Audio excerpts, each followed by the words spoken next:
ሰላም ሰላም ውድ ቤተሰቦች እንዴት ናችሁ? እንዴት ሰንብታችኋል? ያለው እግዚአብሔር ይመስገን። ዛሬ በአዲስ ቪዲዮ ተመልሰናል።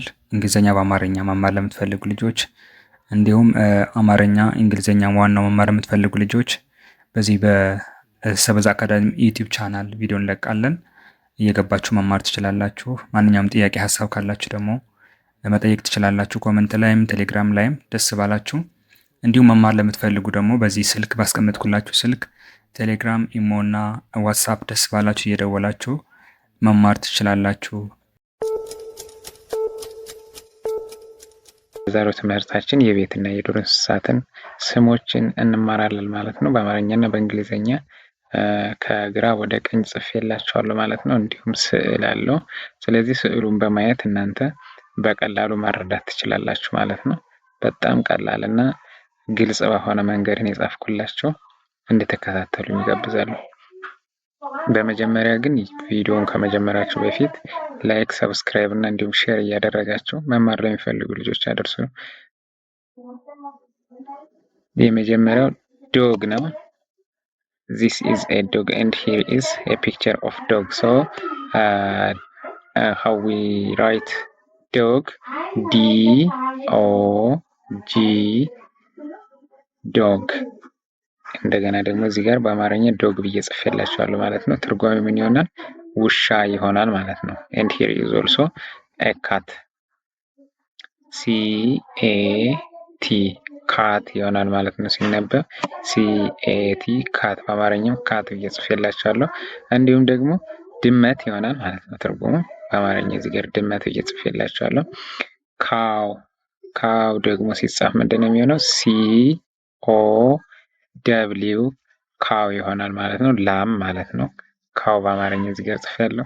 ላም ይሆናል ማለት ነው። ይሄ ደግሞ በአማርኛ የተጻፈው ትርጉሙ ነው ማለት ነው። S-H-E-E-P ደግሞ ሺፕ ይሆናል ማለት ነው ሲነበብ ሺፕ ማለት ምን ማለት ነው? በግ ማለት ነው። and here also G-O-A-T ጎት ይሆናል ማለት ነው ሲነበብ ጎት ይሆናል። here is a goat, this is a goat ብለን እናነባለን ማለት ነው። ስለዚህ ጎት በአማርኛ እንደዚህ ጽፌላችኋለሁ ማለት ነው። ትርጉሙ ፍየል ይሆናል ማለት ነው። አማርኛ፣ እንግሊዝኛ፣ ኦሮምኛ እና እንዲሁም ሂሳብ መማር የምትፈልጉ በቴሌግራም በዋትሳፕ እንዲሁም ደግሞ በኢሞ መማር ትችላላችሁ ማለት ነው። ስልካችንን ከታች አስቀምጬላችኋለሁ። ስልኬን በመያዝ ሴቭ አድርጋችሁ ማናገር እኔን ትችላላችሁ ማለት ነው። here is a picture of horse and also how we write horse H-O-R-S-E horse means ፈረስ ማለት ነው። ስለዚህ ስንጽፍ H-O-R-S-E ብለን እንጽፋለን ማለት ነው። ስናነብ ደግሞ ሆርስ ብለን እናነባለን ማለት ነው። here also donkey D-O-N-K-E-Y ዶንኪ ይሆናል ማለት ነው። በአማርኛ ዶንኪ ብዬ ጽፌላችኋለሁ። አህያ ይሆናል ማለት ነው። ትርጉሙ በአማርኛ ትርጓሜው አህያ ነው የሚሆነው። and also here is C-H-I-C-K-E-N ምን ይሆናል ሲነበብ? ቺክን ብለን እናነባለን ማለት ነው። so ቺክን ማለት ዶሮ ማለት ነው።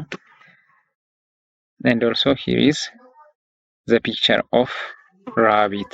So rabbit is how we can write the name of rabbit.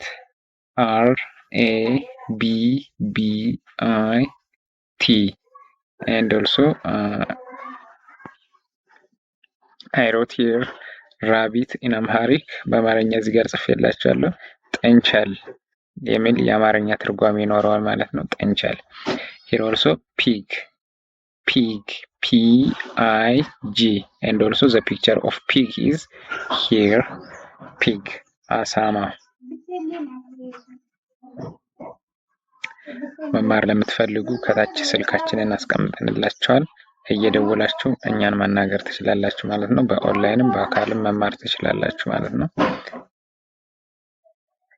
and also here is a wild animal ማለት የዱር እንስሳት ማለት ነው። የዱር እንስሳት here is L-I-O N. Lion. Lion is the king of the jungle. And also here is a picture of lion ማለት ነው። lion ብለን እንዲህ እንጽፋለን። አንበሳ ይሆናል ማለት ነው ትርጓሜው። elephant. elephant ELEPHANT.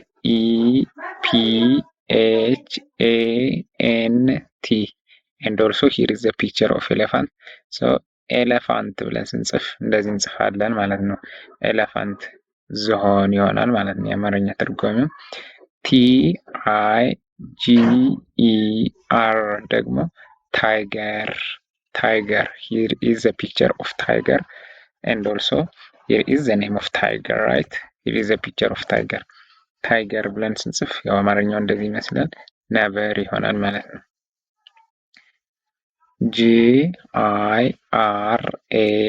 GIRAFFA ጅራፍ ይሆናል ማለት ነው ሲነበብ giraffe.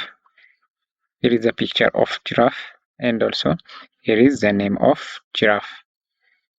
so ጅራፍ ብለን ስንጽፍ እንደዚህ እንጽፋለን። ስለዚህ የአማርኛ ትርጓሜው ደግሞ ቀጭኔ ይሆናል ማለት ነው። ይችን ቅ ነው የተባለችው ቀ ነው መሆን ያለበት የመጀመሪያዋ ቀ ማለት ነው።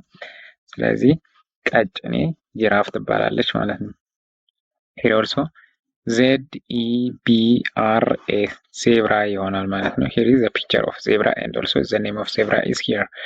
so zebra እንደዚህ ይጻፋል የሜዳ አህያ ይሆናል ማለት ነው። ትርጓሜው የሜዳ አህያ ነው። and also monkey MONKEY monkey ይሆናል ማለት ነው። monkey ሲጻፍ ይሄን ይመስላል ማለት ነው። በአማርኛ እንደዚህ ተጽፏል። ዝንጀሮ ይሆናል ማለት ነው። ትርጉሙ የአማርኛ ትርጓሜው ዝንጀሮ ይሆናል ማለት ነው። FOX ደግሞ fox ይሆናል ማለት ነው። here is a picture of fox and also here is the name of fox. so fox በአማርኛ እንደዚህ ተጽፏል። ቀበሮ ደግሞ ትርጓሜው የአማርኛ ትርጓሜ ይሆናል ማለት ነው። DEER here is the picture of deer. so we can say deer. this is deer. what is this ተብለን ስንጠይቅ this is deer ብለን መናገር እንችላለን ማለት ነው። deer ሲጻፍ እንደዚህ ነው። አጋዘን ይሆናል ማለት ነው። አጋዘን ይሆናል። so እዚህ ጋር WOLF ይሄ ደግሞ ወልፍ ይሆናል ማለት ነው። ወልፍ ሁላችንም እንደምናውቀው ወልፍ ተኩላ ነው ማለት ነው። ወልፍ ተኩላ ነው። ስለዚህ የቤትና የዱር እንስሳትን በጥቂቱም 20 የሚሆኑ ወርዶችን ዛሬ ተምረናል ማለት ነው። 10 የቤት እንስሳትን 10 ደግሞ የዱር እንስሳትን ማለት ነው። ስለዚህ እናንተ እየተለማመዳችሁ ኮሜንት ላይ ሌሎች እንስሳትን መጻፍ ትችላላችሁ ማለት ነው። መማር ለምትፈልጉ ስልኬን አስቀምጥላችኋለሁ በቴሌግራም በዋትስአፕ እንዲሁም ደግሞ በኢሞ እኛን ማናገር ትችላላችሁ ማለት ነው። እንግሊዘኛ፣ አማርኛ፣ ኦሮምኛ እና ትግርኛ እንዲሁም ሂሳብ በደንብ አድርገን ከጀማሪ እስከ አድቫንስድ እስከ የሚሆኑ ድረስ እናስተምራለን። ሰላም ሁኑልኝ። ይመቻችሁ።